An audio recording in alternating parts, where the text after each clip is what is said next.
Where are we at? This is Pat Lilly, and we're not in Knoxville, Tennessee. We're in Asheville, North Carolina. And we finished crawl space number 1 at a client's house that has 5 crawl spaces that were soaking, absolutely soaking wet. The bottom of that pier apparently has a wet weather spring.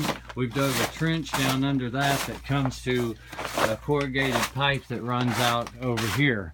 But this is the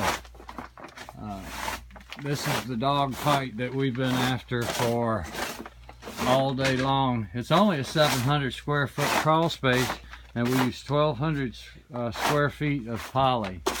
And one of the first times we've ever done we nailed to the studs of the walls.